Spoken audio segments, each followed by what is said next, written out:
하겠습니다. 하나님 말씀 에베소서 6장 1절로 9절 말씀이 되겠습니다. 신약 성경 316쪽 가량이 있습니다. 합독으로 1절부터 봉독하겠습니다. 자녀들아, 주 안에서 너희 부모에게 순종하라. 이것이 옳으니라. 내 아버지와 어머니를 공경하라.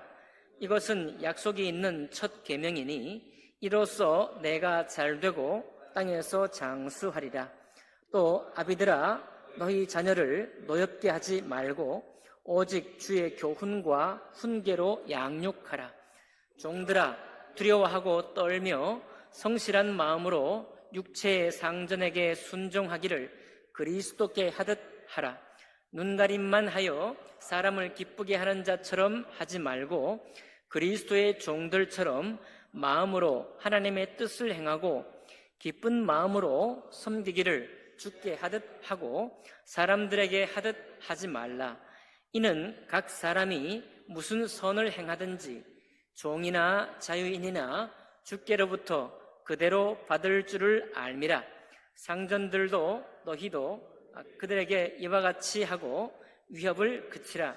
이는 그들과 너희의 상전이 하늘에 계시고 그에게는 사람을 외모로 취하는 일이 없는 줄 너희가 알미라. 아멘. 말씀과 예배를 기도하겠습니다. 존귀하신 하나님 아버지, 저희를 하나님의 말씀을 통해 하나님의 자녀된 삶을 살게 하시는 주님을 찬양합니다. 하나님, 그동안도 저희를 말씀으로 여기까지 인도하셨사오니 앞으로도 오늘도 하나님 말씀으로 그 말씀이 우리 삶 속에 내 개인의 인생 속에 녹아들어서 말씀의 사람, 하나님의 자녀, 빛의 자녀로 살아가는 저희 모두가 될 수 있도록 축복하옵소서. 예배를 주님께 의탁할 때 귀하신 우리 주 예수님 이름으로 기도하옵나이다. 아멘. 네, 오늘 말씀을 본문으로 해서 부모와 자녀 그리고 상전과 종이라는 제목으로 하나님 말씀 나누겠습니다. 지난주에 우리가 첫 번째 관계 부부에 관해서 말씀을 나눴죠. 부부는 굉장히 중요해서 그리스도와 교회의 관계와 같이 너무나 중요했다, 그런 말씀 나눴고, 아마도 세상에 관계없는 모든 사람, 지인이 아닌 모든 사람이 관계없는 사람들인데 그 관계없는 사람들이 관계를 맺게 되고 사랑의 관계까지 맺어가는 가장 대표적이고 확실한 비유로 부부의 관계를 우리에게 보여주셨다, 그런 말씀도 잠깐 나눴습니다. 근데 이 부부에 관해서 니체라는 사람이 이런 얘기를 했습니다. 결혼이 불행해질 수 있는데 결혼이 불행해지는 건 사랑이 부족하기 때문이 아니다, 이렇게 말했어요. 니체라는 사람이. 결혼이 부족해지는 게 사랑이 부족한 게 아니면 무엇이 부족한 것이냐? 우정이 부족해서 결혼 생활이 불행해진다, 이렇게 말을 했어요. 참 특별한 말이죠. 우리는 왜 사랑이 좀 더 사랑을 하기를 원하고 좀 더 사랑을 받기를 원하고 그런 이제 고백을 하는데, 니체는 사랑이 부족한 게 문제가 아니야, 결혼해서 부부의 관계는. 우정이 부족해서 불행해지는 거야. 왜냐 하면 처음에 우리가 만나 사랑을 하고 이제 연인의 관계를 맺어가고 이제 신혼의 단꿈을 품고 살아갈 때는 이제 사랑이 전부인 것처럼 보입니다. 그러나 결혼 생활에 10개 중에 9개는 우정의 관계가 될 수밖에 없는데, 이것은 서로 대화를 해야 하고 서로가 서로의 마음을 알아가야 하고 또 이미 그 전에 만나와서 익숙했던 관계조차도 오해가 된 관계, 그래서 오해를 다시 풀어가야 될 관계이기 때문에 이제는 부부라는 것은 친구가 될 수밖에 없어서 친구 대하듯이, 우정 어린 친구를 대하듯이 그렇게 대해야지, 왜 사랑하는데 이것밖에 안 해주냐, 왜 사랑한다고 부부를 하는데 우리가 이렇게 좀 부족하냐, 이렇게 따지고 들어가면 그 순간 결혼 생활은 불행해진다는 거예요. 그래서 그렇게 하는 것이 아니라 이미 부부로의 인연을 맺어줬기 때문에 이제는 친구가 되어서 서로에게 요청하고 고칠 건 고치고 또 새롭게 변화할 건 변화하고, 이런 것들을 끊임없이 친구 관계를 끌어가듯이 하는 것이야말로 결혼 생활을 풍부하게 한다, 이렇게 말했는데, 굉장히 일리가 있어 보이더라고요. 지난주에 메시지의 핵심이 뭐냐면 부부는 서로가 제어할 수 있다, 서로가 요구할 수 있다라고 말씀드렸는데, 이것이 오늘 이 부모와 자녀의 관계도 똑같이 적용이 되고, 또 주인과 상사와 직원 관계도 똑같이 적용됩니다. 근데 니체의 약점은 뭐냐면, 니체는 결혼을 안 했다는 거예요. 그래서 평생 결혼 생활을 모르고 살았습니다. 다만 관찰은 아주 잘하는 사람이에요. 뛰어난 학자입니다. 니체는 학자였고, 또 평생 세상을 향해 고민하고 관찰한 것을 이론으로 만들어냈던 사람이거든요. 그러니까 들을 만하는 거죠. 여러분, 부부 되신 여러분, 결혼은 사랑으로 이루어가는 것이 아니고 우정으로 이루고 간다는 것 한번 기억해 보시면 좋을 것 같습니다. 자, 이제 오늘은 자녀와 부모의 관계입니다. 먼저 자녀들에게 대해서 말하고 있죠. 주 안에서 너희 부모에게 뭐하라? 순종하라. 이것이 옳으니라. 이것이 의로우니라. 자, 내 아버지와 어머니를 공경하라. 이것은 약속이 있는 첫 계명이니라고 했는데요. 하나님의 10가지 계명, 10계명 중에 약속이 따라다니는 계명이 이 계명이 유일합니다. 안식에 관한 복이 있긴 하지만 다른 것들은 우상을 섬기지 말라, 거기는 징계의 말이 따라오지 약속이 따라오지 않거든요. 근데 10가지 계명 중에 이 부모에 관한 말씀만 별도의 약속이 있는데, 그 약속이 뭐냐면 내가 잘 되고 땅에서 수를 누릴 것이다. 이게 약속이 딸려 있는 거예요. 그래서 약속이 있는 첫 계명의 이 말은 약속이 있는 둘째, 셋째 계명이 있다, 그런 말이 아니라 10계명 가운데는 유일한 계명이에요.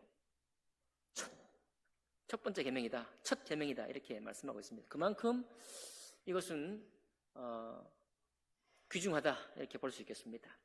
4절에 가보니까 아비들아 너희 자녀를 노엽게 하지 말고 오직 주의 교훈과 훈계로 양육하라, 이렇게 말씀하고 있죠. 자, 아비들은 그러면 항상 자녀가 순종하기만 하면 아비들은 순종을 받으면 되냐? 그렇지 않습니다. 여기서부터 자녀가 부모님에게 요구할 수 있다는 거예요. 이 말이 자녀가 당당하게 부모님의 삶에 어떤 제한을 갈 수도 있고 부모님에게 어떤 제약을 줄 수도 있습니다. 부모님에게 당부할 수도 있고요, 부모님에게 그렇게 하지 말라고 요청할 수도 있습니다. 그것이 건강한 관계라는 거예요. 왜 그렇습니까? 아비들이 자녀를 노엽게 할 수 있는 거예요. 뭐라고 했습니까? 근데 노엽게 하지 말라는 거예요. 그러니까 부모가 자녀를 대할 때도 주의 깊게 대해야 되는 것입니다. 약간의 텐션이, 긴장이 필요한 거예요. 우리야 물론 여러분이 이제 자녀가 이제 성숙해지면 이제 자녀가 어렵다, 이런 얘기 하는 거 다 이제 하시잖아요. 벌써 고백하고 계시나요? 자녀가 어렵다. 사실 출가한 자녀들이 집에 와서 온다든지 그 자녀를 대하는 것이 어렵다, 이렇게 말합니다. 그럼 지금까지 출가를 했는데도 자녀가 쉽다, 그런 분들은 좀 이제 건강하지 않은 관계라는 거예요. 자녀가 당연히 어려워야 됩니다. 어려운 게 당연한 거예요. 왜냐하면 내 자식이 아닙니다. 더 이상 내 자녀가 아니고 남의 남편이거나 남의 아내인 거죠. 그러니까 편안하면 안 됩니다. 오히려 어려운 게 정상인 거라는 거예요. 그래서 너희 자녀를 노엽게 하지 말라. 만약에 저들에게 훈계할 말이 있거든, 부모가 원하는 대로, 내가 필요한 대로 요청하는 게 아니고 뭐라고 했나요? 오직 주님의 교훈과 훈계로 양육하라고 그랬어요. 나 원하는 대로 그렇게 말하는 게 아니라 하나님의 말씀에 합당한 대로 그 말씀을 따라 교훈하거나 양육하거나 기르라는 겁니다. 이것이 어린 자녀든 성숙한 자녀든지 마찬가지라는 거예요. 그러니까 여러분, 하나님이 얼마나 공평하신 분이에요. 주님은 절대 효도만 요청하는 게 아닙니다. 주님은 부모가 자녀를 존중히 여기는 것을 동시에 명령하고 계셔요.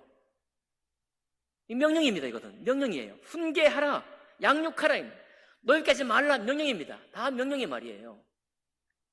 그러니까 부모 되는 것도 쉬운 일은 아닙니다. 그죠? 서로 제약할 수 있으니까요. 최근에 손흥민 선수의 아버지 손흥정 씨가 손흥민 선수를 굉장히 스파르타식으로 엄하게 키웠잖아요. 그걸 아시나요?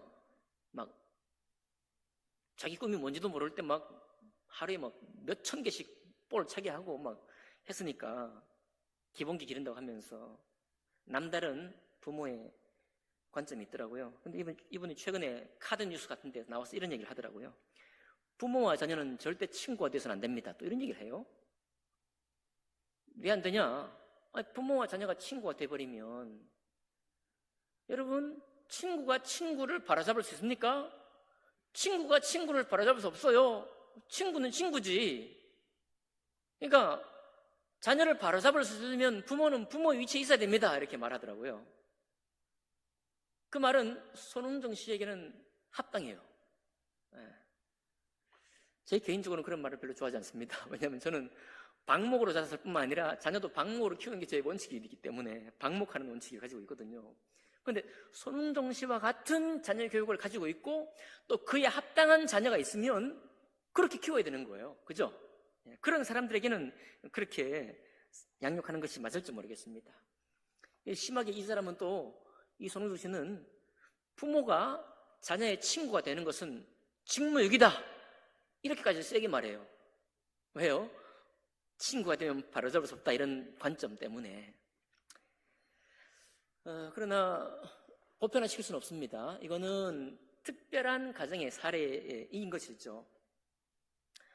자녀는 세월이 지나감에 따라 달라집니다. 부자 관계는 20세가 넘어가면 이제 부자 관계라기보다는 성인 1과 성인 2의 관계가 되더라고요. 성인 1과 성인 2의 관계입니다. 제가 언젠가 말씀드렸던 것처럼 제 아들이 군대를 갔다 오더니 저에게 말을 하는 거예요. 하시는 게 아니라 말을. 제가 좀 교회 목회자 가운데 좀 실수를 했다. 어떤 그런 말을 안 했으면 좋겠는데 그런 말을 했다. 그러면 말 끝나고 이제 그 모임이 끝나고 집에 갔는데 아빠 하면서 저한테 약간 다그치는 건 아니지만 얘기를 하는 거예요. 2번을 경험했습니다.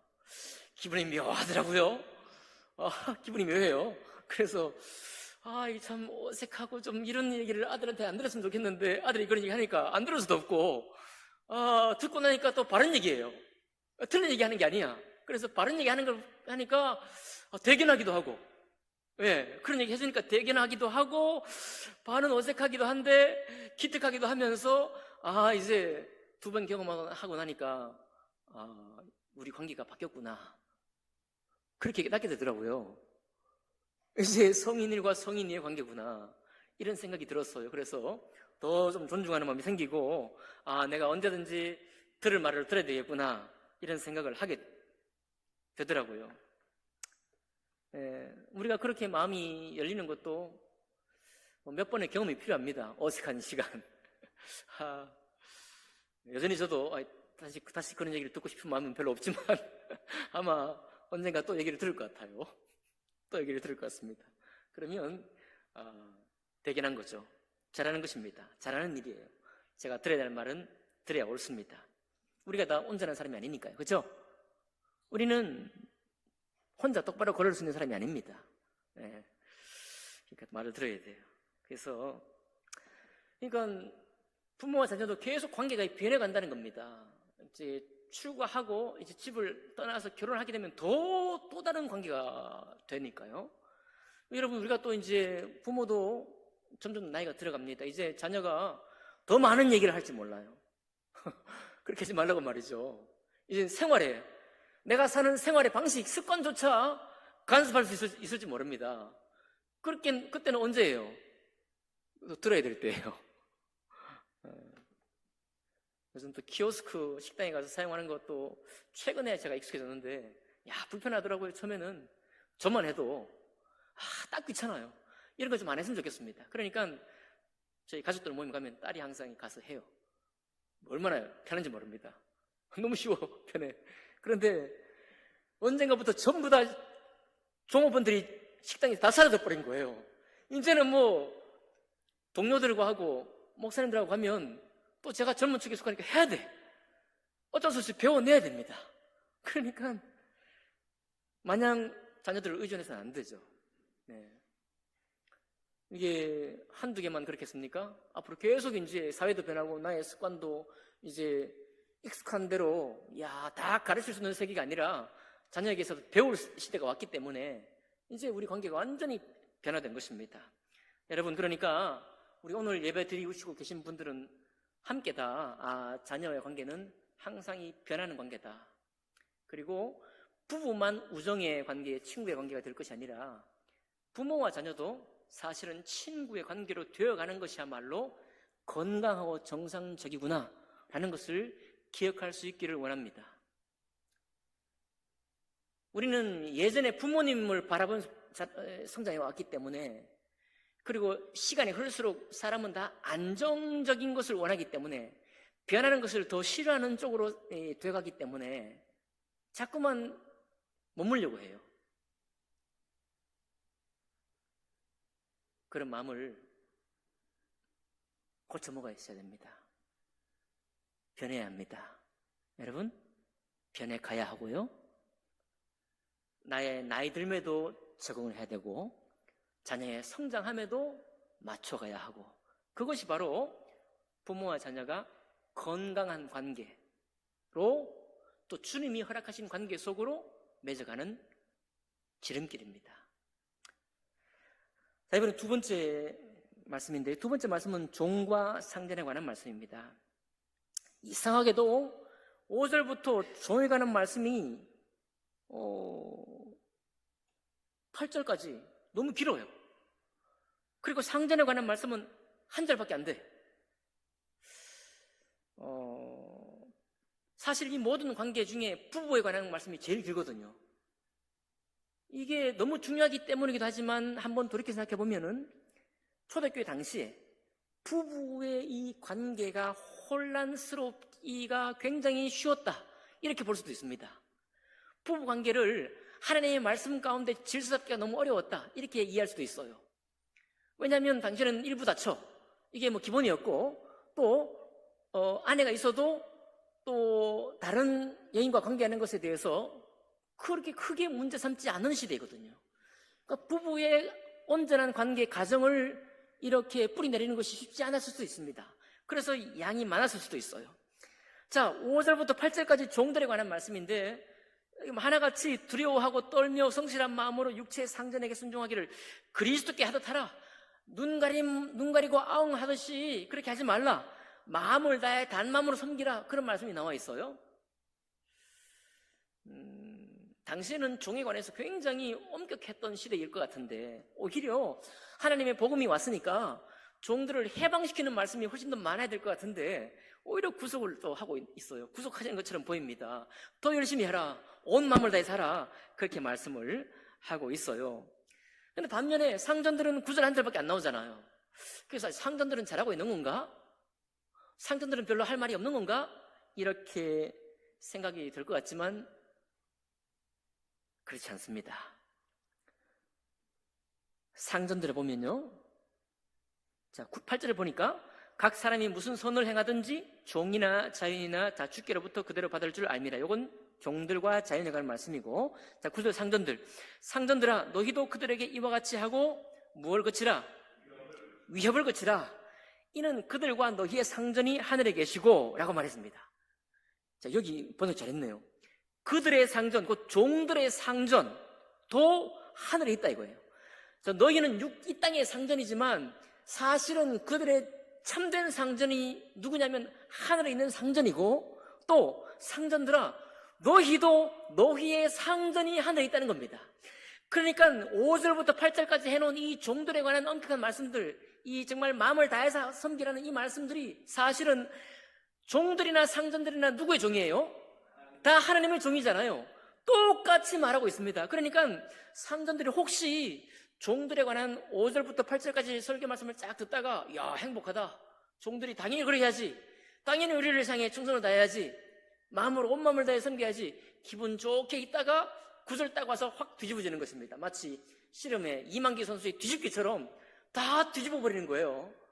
너희가 상전이 아니야. 너희의 상전이 하늘에 있고 저들도 저들의 상전이 너희만 아니고 하나님이 동일한 상전이 저들의 상전이고 너희의 상전이기도 해. 그리고 그에게는 하늘에 계신 상전, 그분은 사람을 외모로 취하지 않아. 좀 쉽게 말씀드리면 차별 없이 대하는 분이셔. 그분은 차별 없다고 말은 종들에게도 똑같은 원리로 하나님이 요청을 하시고 종들의 상전에게도 똑같은 논리로 요청을 한다는 말씀입니다. 그리고 차별이 없으니까 공평하신 거예요. 공정하신 거예요. 똑같은 기준으로 종과 상전들에게 동일한 것을 요청하고 있다는 것입니다. 제가 지난주에 이 말씀 전하라고 주님이 인도해 주셨는지 한 청년과 교제하고 한 자매와 교제했습니다. 그런데 이 한 청년이 얘기하는 거예요. 회사 생활 가운데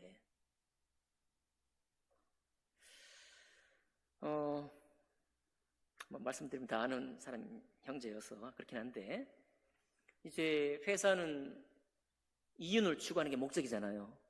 회사는 결코 가족적인 관계로 만들어가는 게 목적이 아닙니다. 제1차적인 목적이 아니죠.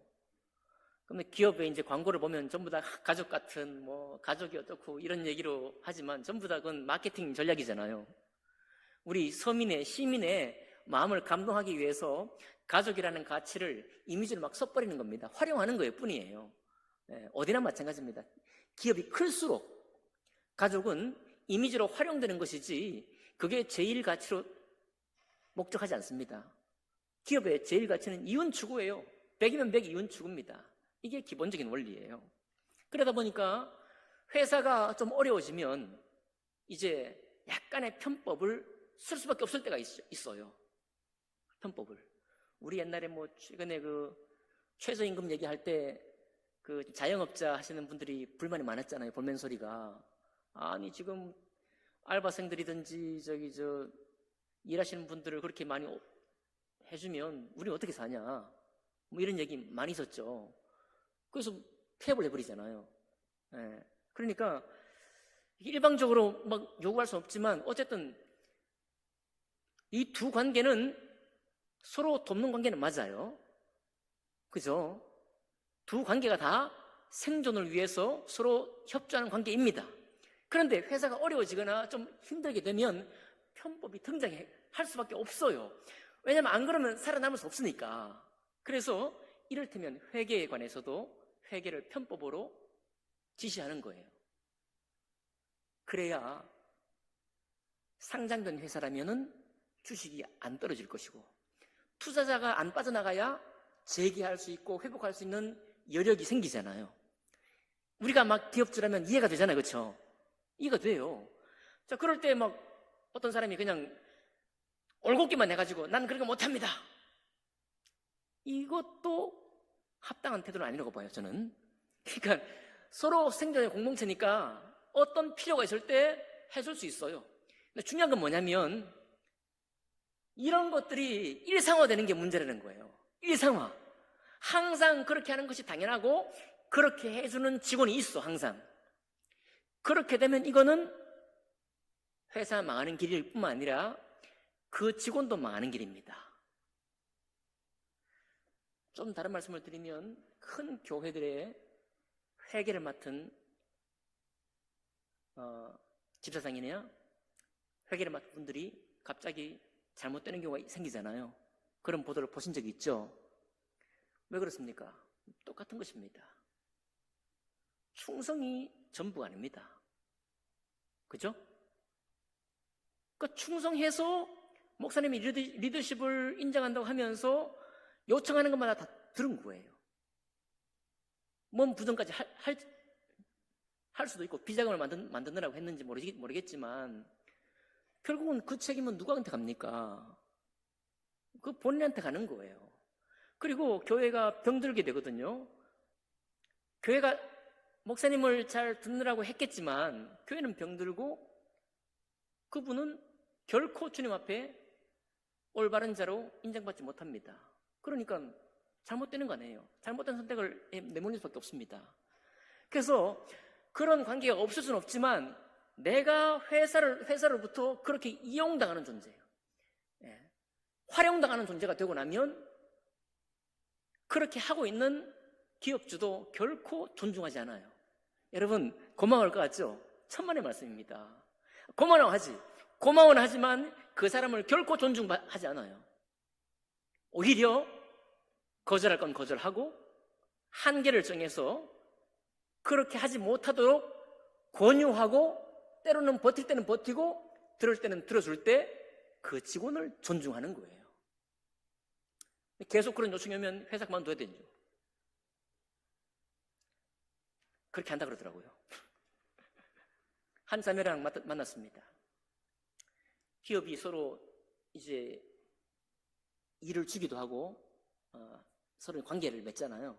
한국 사람은 또 관계가 또 너무 중요하니까 관계를 맺는데 좀 좋은 줄 알고 계속 관계를 맺었는데 이 사람이 이제 자기 기업이 또 돈도 뭐 없는 분도 아닌데 자꾸 단가를 치워요.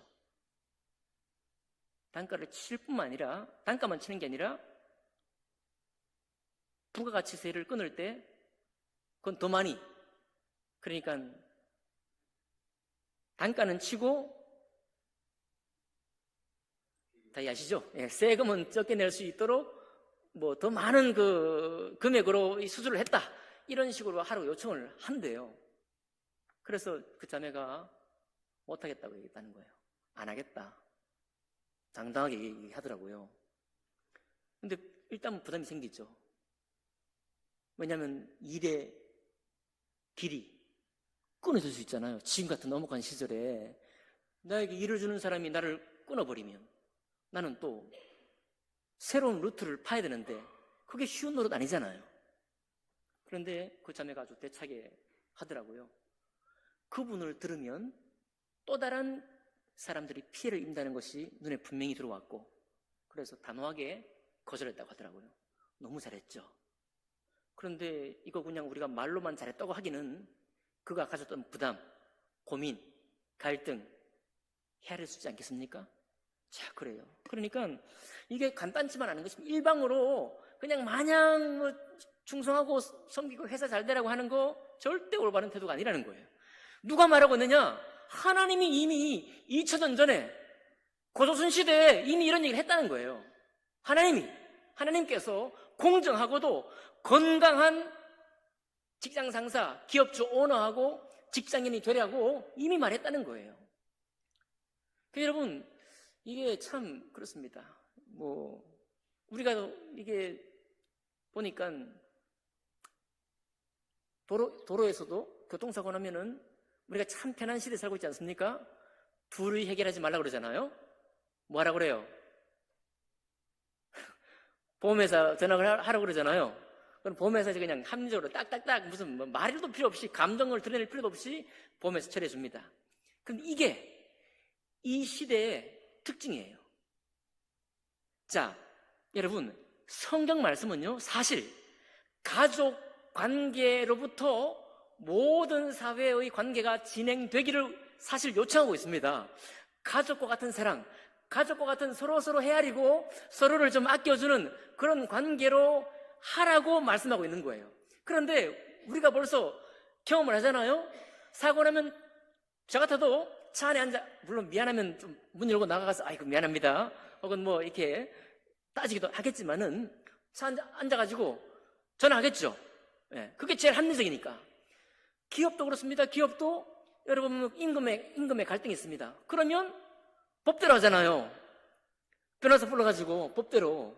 자, 그래서 임금쟁이가 또 필요할 수밖에 없는 거예요. 여러분, 가족 같은 그런 기업의 상반관계면은 이제 서로 때로는 손해도 보기도 하고, 때로는 좀 위해주기도 하지만은 그렇게 생각을 안 한다니까요. 그러니까 법대로 하니까 여기도 법대로 가는 거야. 그래서 이것이 이 관계로부터 약간의 신뢰가 생기면 직장에 대한 만족을 가지고 더 열심히 일하고 이렇게 된다는 거예요. 그러니까 여러분, 우리 크리스찬이라고 해서 뭐 임금쟁이하는 근로자들 막 나쁘다고 절대 여러분 그런 말씀 하시면 안 됩니다. 가족이 아닌데요. 이혼 추구가 목적이기 때문에 그렇습니다. 그러니까 법대로 나오니까 법대로 일단 해서 이런 것들이 조정이 된 상태에서 서로가 서로를 위하는 관계로 만들어가는 것이 올바른 태도예요. 여러분 안 받아들이셔도 됩니다만은 제가 묵상한 건 그렇습니다. 여기 에베소서의 모든 관계는 서로 제어하라고 말을 하고 있는 거예요. 서로 제어하고 서로 부탁하고 서로가 서로를 얻을 때는 통제도 할 수 있다. 그렇게 해야 오히려 가장 건강한 관계로 되어간다라고 말씀하고 있는 것이 주님 말씀입니다. 좀 쉽진 않지만 여러분, 우리가 이런 것들을 이뤄갈 수 있기를 원합니다. 끝으로 최근에 어떤 카드 뉴스에서 이런 얘기가 나와요. 여러분 제발 믿고 배우는 걸로 살아가지 마세요. 이렇게 말하는 거예요. 믿음과 배움, 이 두 가지로만 세상을 살아가지 마세요. 여러분 우리 지구가 평평하다고 항상 믿고 배워서 의심도 없이 그냥 그렇게 살았다면 지금처럼 이런 시대가 왔겠냐고 하면서 말이죠. 대부분 타겟은 교회를 향하죠. 첫 번째로. 왜냐하면 그렇게 했던 게 교회니까, 교회 교권이니까. 그럼 뭘 해야 되느냐? 믿고 배우는 걸로만 살지 말고 의심해야 됩니다, 여러분. 이렇게 말하는 거예요. 의심해야 된다. 동감합니다. 왜냐하면 의심하지 않아서 교회들도 회계 집사님들이 잘못되기도 하고 직장들도 문제가 생기기도 하는 거거든요. 그러니까 의심해야 되는 거예요. 그러나 이걸 좀 바꾸겠습니다. 우리의 앞으로의 삶은 의심하십시오, 여러분. 의심하시고 믿음과 배움으로 살아갈 수 있기를 바랍니다. 그 카드 뉴스는 이 말이 없어. 그래서 믿음과 배움으로 사는 게 아니라 의심하라 그러니까 다 의심해. 모든 권세도 다 의심하고 무너뜨리고 존중하지 아니하고 이게 끝이면 어떻게 되겠어요? 안 되죠? 여러분 의심해야 됩니다. 저도 의심하고 다 의심하는 거예요. 의심하지만 의심으로 끝내는 게 아니라 그 속에 의심하고 두드려보고 믿을만 합니까? 믿으시고 배울만 합니까? 서로에게서 배우시고 그렇게 해서 주님의 이 말씀을 이루어가는 것이야말로 그리스도인에게 요청하시는 주님의 뜻이라고 저는 믿습니다. 여러분 우리의 모든 관계가 그렇게 반듯하게 옳게 세워지고 또 세워진 관계가 변화되어야 한다면 다시 조정하고 서로를 제어하기도 하고 서로에게 요청해서 다시 판을 새롭게 짜가고 그렇게 해서 우리 각자를 보호하고 각자의 관계가 서로 양육되어가는 그런 그리스도인, 그런 교회, 그런 우리들의 관계가 될 수 있기를 주님 이름으로 축복합니다. 기도하겠습니다.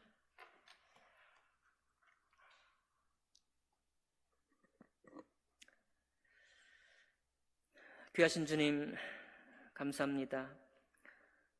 주님께서 이렇게 공평하고도 공정하신 관계에 관한 말씀을 주셨습니다. 유교적인 방식이 아니고 성경적으로 이 말씀을 주셨사오니 하나님 우리도 이 말씀이 때로는 어색할지라도 바로 이것이 길이요 이것이 주님 앞에 합당한 사람의 모든 관계에 합당한 뜻인 줄 믿사오니 우리 모두가 이 말씀을 순종함으로 기쁘게 받음으로 아름다운 관계를 이루어가는 저희들 모두가 될 수 있도록 축복해 주옵소서. 모든 것 주님께 감사드리며 귀하신 우리 주 예수 그리스도 이름으로 기도하옵나이다. 아멘. 아멘.